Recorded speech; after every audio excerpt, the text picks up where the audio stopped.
এই বিগত ২-৩ দিনে বাংলার অস্মিতা, বাঙালি অস্মিতা আমাদের রাজ্যে রাজনৈতিক চর্চার ইস্যু হয়েছে। যে মমতা বন্দ্যোপাধ্যায়, যে তৃণমূল কংগ্রেস দল আজকে বাংলার অস্মিতা, বাঙালি অস্মিতার কথা বলছে, এই পশ্চিমবঙ্গ থেকে এখন রেজিস্টার্ড পরিযায়ী শ্রমিকের সংখ্যা ২১,৫৮,০০০, যারা তৃণমূল সরকারেরই তৈরি করা পরিযায়ী শ্রমিক পোর্টালে নিজেদের নাম নথিভুক্ত করেছে পরিযায়ী শ্রমিক হিসেবে। আসল সংখ্যাটা এর থেকে আরো অনেক বেশি। আজকে যদি বাংলা নিয়ে, বাংলার শ্রমিকদের নিয়ে এই মমতা বন্দ্যোপাধ্যায়ের সরকারের বিন্দুমাত্র চিন্তা ভাবনা থাকতো, তাহলে আজকে এই ২২ লক্ষ বাঙালির, আমাদের এই পশ্চিম বাংলার ২২ লক্ষ বাঙালি আজকে এই দেশের বিভিন্ন রাজ্যে পরিযায়ী শ্রমিক হিসেবে চলে যেতে বাধ্য হতো না।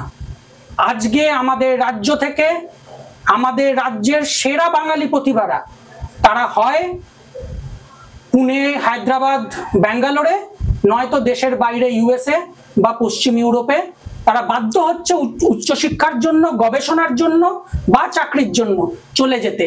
কারণ আমাদের রাজ্যে এই তৃণমূল সরকার না উচ্চশিক্ষার সুযোগ রেখেছে, না প্রপার গবেষণার সুযোগ রেখেছেন, না চাকরির সুযোগ রেখেছেন।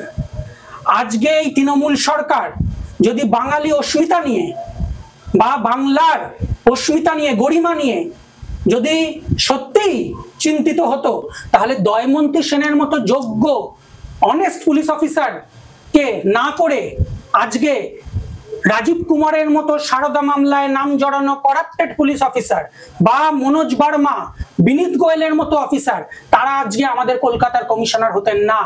আজকে যদি বাঙালি অস্মিতা, বাংলার গরিমা নিয়ে যদি চিন্তিত তৃণমূল হতো, তাহলে বিগত লোকসভা নির্বাচনে কীর্তি আজাদ থেকে শুরু করে শত্রুঘ্ন সিনহা বা ইউসুফ পাঠান বাইরের রাজ্য থেকে নিয়ে এসে তাদেরকে প্রার্থী করতে হতো না।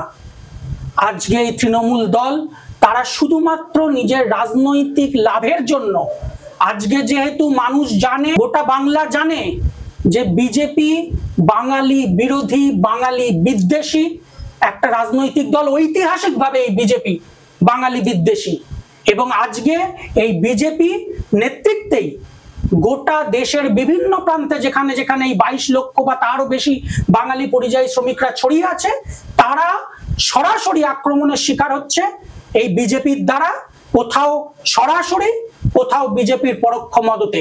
সুতরাং যেহেতু মমতা বন্দ্যোপাধ্যায় জানেন যে আজকে এই বিজেপি গোটা দেশে বাঙালি পরিযায়ী শ্রমিকদের ওপর আক্রমণ নামিয়ে এনেছে এবং এই বিজেপি দল যে বাংলা বিদ্বেষী, বাঙালি বিদ্বেষী, সেটা মানুষের কাছে খুব পরিষ্কার। সেই কারণেই আজকে মমতা বন্দ্যোপাধ্যায় এই বাঙালি অস্মিতার কথা তুলে ধরে রাজনৈতিক হাতিয়ার করতে চাইছে। বিজেপি যে বাংলা বিদ্বেষী সেটা তারা ঐতিহাসিক ভাবে, আমি জানি না, হয়তো স্বাধীনতার যে সংগ্রাম, যে স্বাধীনতার সংগ্রামে বাঙালিরাই সব থেকে বেশি রক্ত ঝরিয়েছিল, সব থেকে বেশি শহীদ হয়েছিল। আজকে আন্দামানের সেলুলার জেলেও দেওয়ালে সব থেকে বেশি বাঙালিদের নাম পাওয়া যাবে, এই বাংলার মানুষদের নাম পাওয়া যাবে।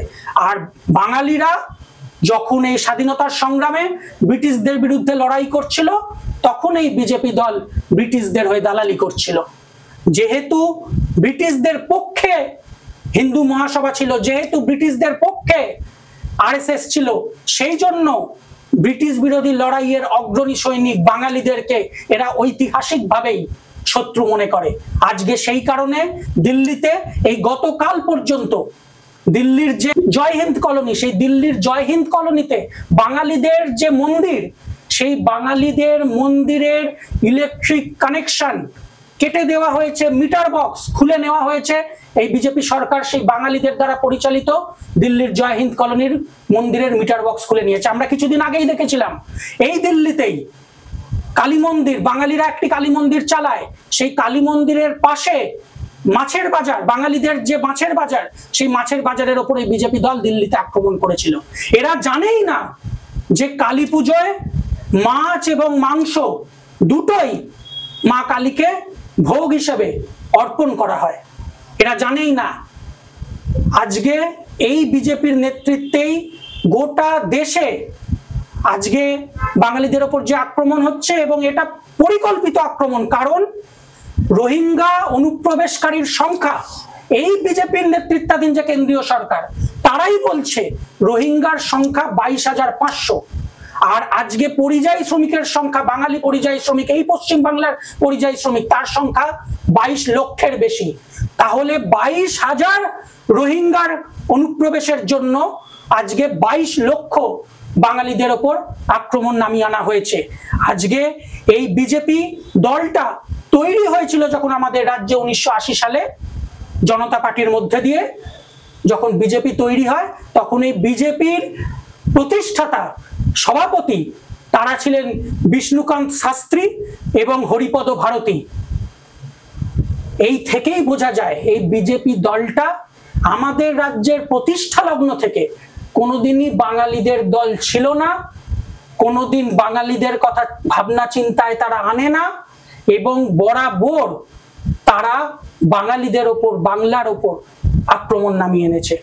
সেই কারণে আজকে যখন বাংলার অস্মিতাকে রাজনৈতিক ইস্যু হিসেবে ব্যবহার করা হচ্ছে, সেই সময় আমরা স্পষ্ট কথা আমাদের এটাই, যে তৃণমূল যেভাবে রাজনৈতিক হাতিয়ার একে করছে, এবং প্রকৃতপক্ষে আজকে পরিযায়ী শ্রমিক থেকে শুরু করে বাংলার ছাত্র যুব তাদের জন্য, তাদের পাশে দাঁড়ানোর জন্য কোনো ভূমিকাই পালন করছে না, ঠিক একইভাবে বিজেপি যারা ঐতিহাসিকভাবে বাঙালি বিদ্বেষী, তারা আজকে এই বিগত কয়েকদিনে এই অনুপ্রবেশ সংক্রান্ত বিষয় এবং এসআইআর সংক্রান্ত বিষয় স্পষ্ট হয়ে গেছে যে এরা মনে প্রাণে কতটা বাঙালি বিদ্বেষী।